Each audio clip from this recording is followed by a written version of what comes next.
Happy New Year. Welcome everyone. Hope everyone had a great Christmas. Back for another video. New Year's is coming up and wanted to do my little version of making a charcuterie board.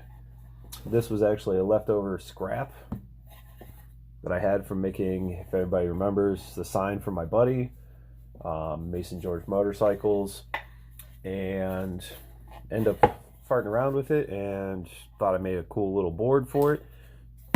Showed the wife. Now I want to make a bigger one, quite a bit bigger.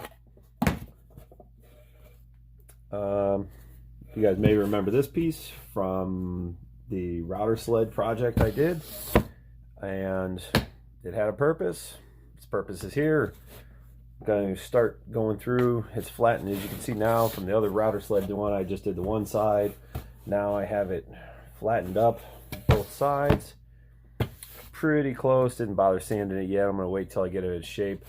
But yeah, let's pick a shape and start getting cutting.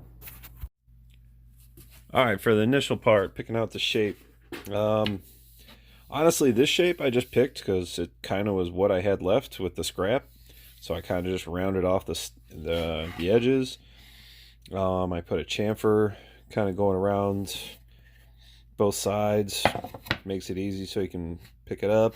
Put a little finger hole in this part. Some guys are, some people are doing it where you can get all the fingers through there. Some people are doing it where there's a handle coming off of it. It's personal choice. Whatever you want to do. Whatever you think looks cool. This one, I'm still trying to, I'm going to go ahead and start penciling on this thing, get some lines drawn up, maybe get it hashed out what I want to do. The only thing I have to work with on this board is, let's see, not that side, but the other side here. I kind of got a crack going through a little bit, so I think I'm going to do something with rounding this around, maybe be in the area where I'm going to try and hold it, but if anything, we'll gouge it out or put the hole there. We'll figure it out. But let's start drawing some lines. All right, looked at it a little bit. Honestly, I think I'm going to do something where just kind of bringing this in. Like I said, I'm going to kind of try and work out this line a little bit. So maybe going to bring this in a little bit. I think this is going to be where I want to put the hole for like a handle. We'll kind of round off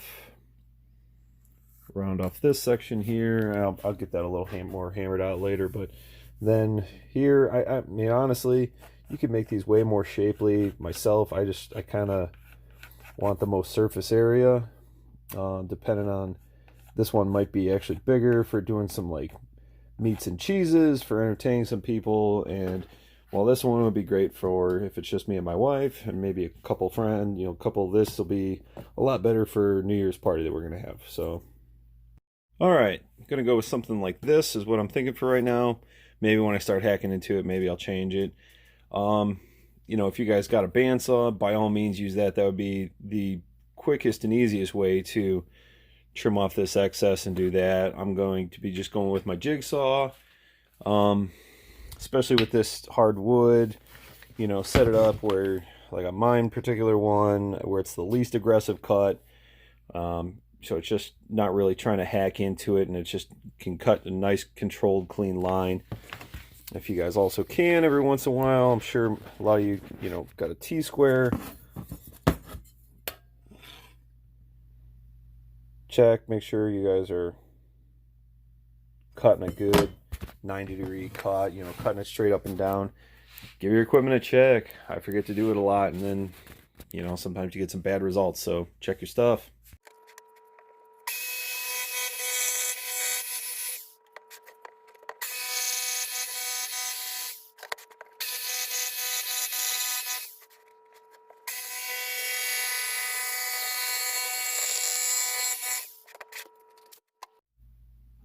Alright, that's my initial cut. I already want to come in and I'm going to add in like a little bit of a dog bone end on this just to give it a little more shape so it's not just like a just total square cutting block almost. So let's do that. Maybe I'll belly that in a little more, but let's take a quick cut on that.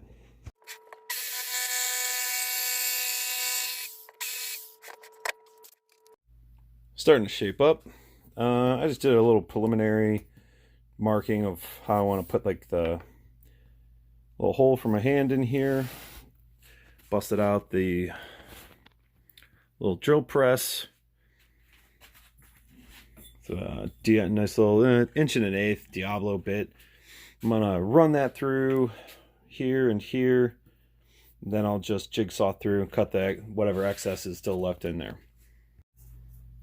Once you get it right where you want it, get it clamped up so your piece doesn't move around, and gets it drilling.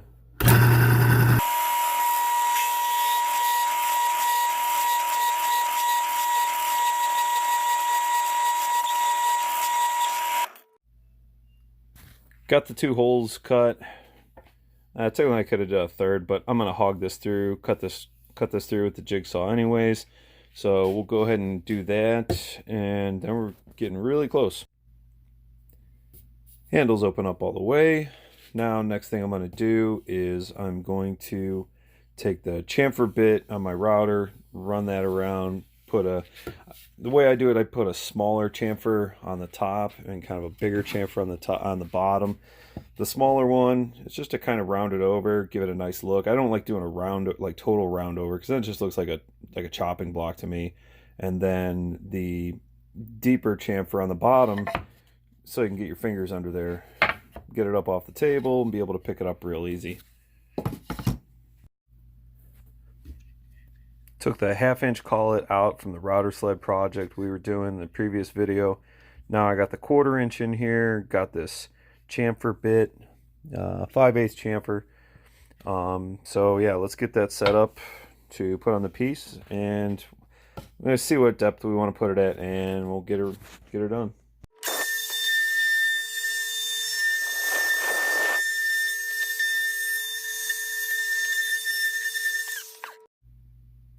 Top chamfer's done. Like I said, it's just a real subtle light chamfer on that. I'm gonna adjust it in a little bit, good bit deeper on the bottom. Let's run that around, and at that point we'll be pretty much ready to start sanding this. So you can see how small the chamfer for the top part is, sitting bottom side down, or sitting that side down. And this is about where I think I'm going to do the chamfer for the bottom part. If you guys are questioning what you want to do, always go light, and then you can set it deeper. Obviously you can't put the wood back on, so yeah, start light and you can go deep from there.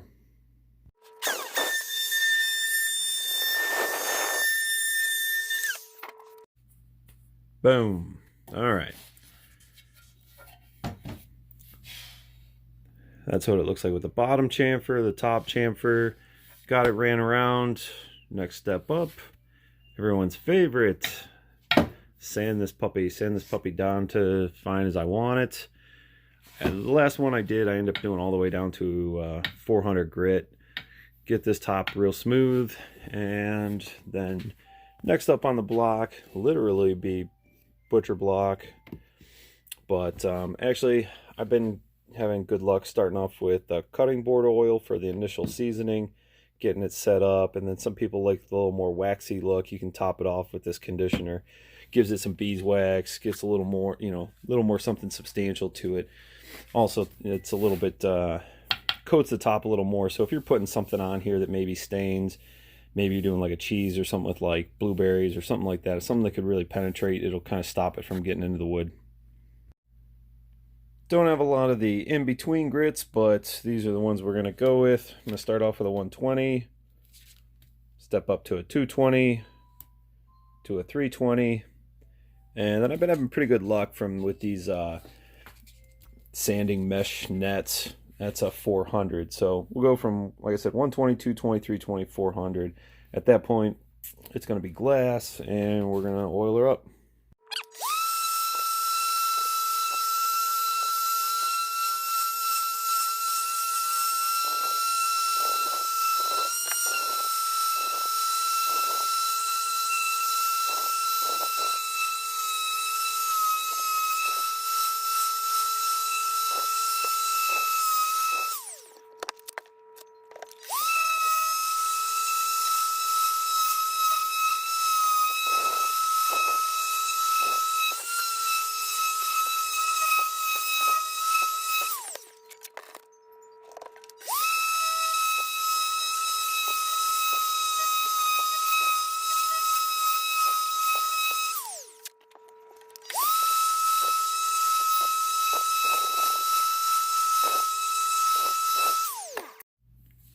shiny smooth. Did the top all the way up to 400 like I was talking about. The backside I only did down to the 220 because it's the bottom side. It doesn't need to be so shiny. And plus, once you're getting your final coats of sanding down to this, I didn't want to be flipping it down. If you do, maybe lay some cardboard down or like a towel, something that's softer, because next thing you know, if it's rattling around, you could be causing little imperfections, especially when you're trying to get it so smooth. So I'm going to go ahead and blow this off. And then right now I'm actually warming up my wood burner so I can put my initials in it on the bottom side. But then we're going to go ahead and start oiling this and get it looking beautiful. All right, like I said kind of previously, but touching over again, I'm going to start off using this Howard's cutting board oil. It's a food grade mineral oil. That's going to kind of be the first step. I like using that. You can get this at Home Depot, easy peasy. And then later on, butcher block conditioner for touching up over top of it and giving it more of a wax coat. Kind of hazes up, and then you buff it out. So what you'll need, cotton towel. In this case, I have a bunch of clean washed socks that I no longer need. These are for me. If it was for someone else, I wouldn't use my old clean socks. But yes, I washed them. And then you're going to put a lot of this on and go ahead and rub this in. Just like putting pretty much any stain on a wood, you're going to want to go with the grains, work it in. You're going to be pretty liberal with it. Right now, I definitely have to add a lot more, because you're going to let this sit for about 20 minutes. The longer the better. Honestly, I'm probably going to put a real heavy coat of this on here tonight. Let it sit overnight, and tomorrow come down and do any progressive layers just to make sure it really soaks into the wood. Especially the finer you sand it, harder it is for the stuff to soak into the wood. So give it ample chance to soak in.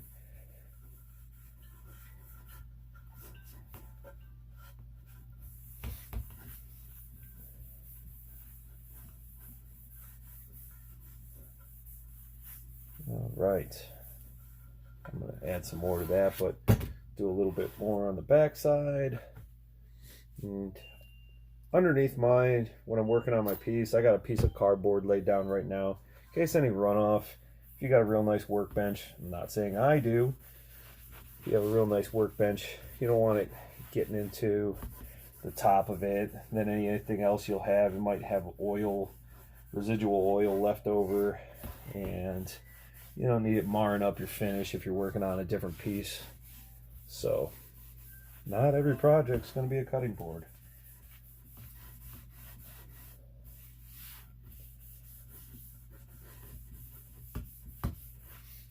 Like I said, this doesn't take long at all. Just leave it on pretty heavy. I'm going to put a little more on this side.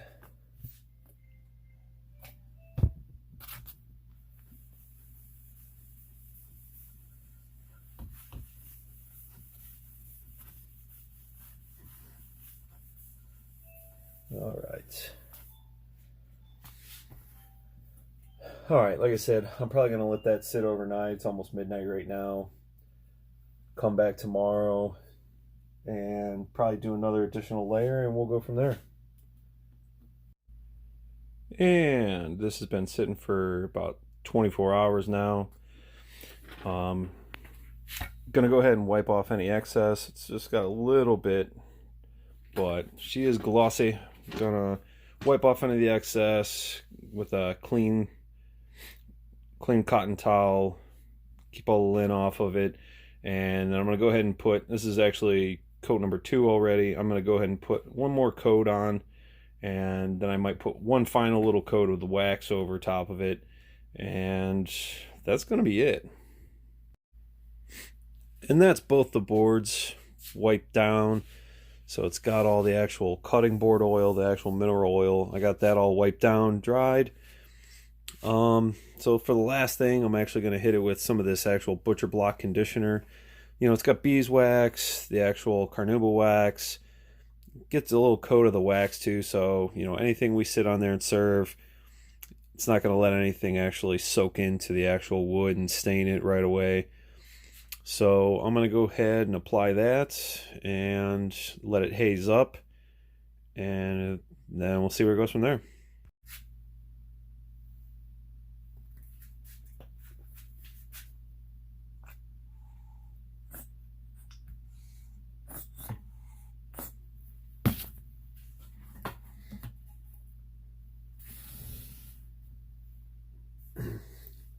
And like it says in the directions, you're just going to want to rub it in on the direction of the wood grain, just as if you were sanding the board.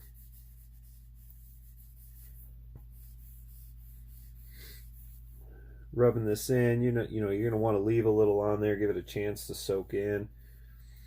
Give it a good spread. Do the same on this, the main board we've been working on. So I'm just doing this other one that I did previously at the same time, so I got both of them.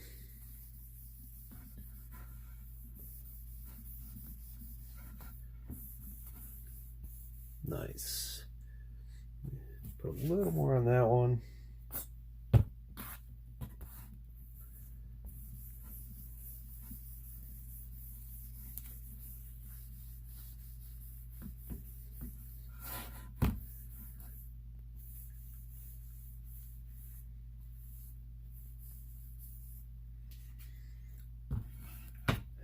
All right, now we're gonna let that set for, you know, it says on the thing at least 20 minutes.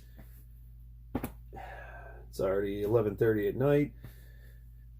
Might let that even actually sit till the morning, come down here, wipe this off. But yeah, we'll let it sit for a little bit and see how that looks. And I wiped the smaller board down, buffed it. I'm really happy with it. I'm letting this one sit a little longer. I'm thinking about recoating this one actually too and letting them sit overnight. I mean, I gave it a good almost 40 minutes, but just to get the most out of the wax, I think I'm going to let it sit overnight, really get a chance to soak into the wood, and then buff them and wipe them off tomorrow morning, and they're going to be ready for New Year's party tomorrow. And that's the boards after sitting for almost 24 hours. I'm just going to give them the final wipe down, buff them up, serve them up. Boom. Happy New Year. Editing.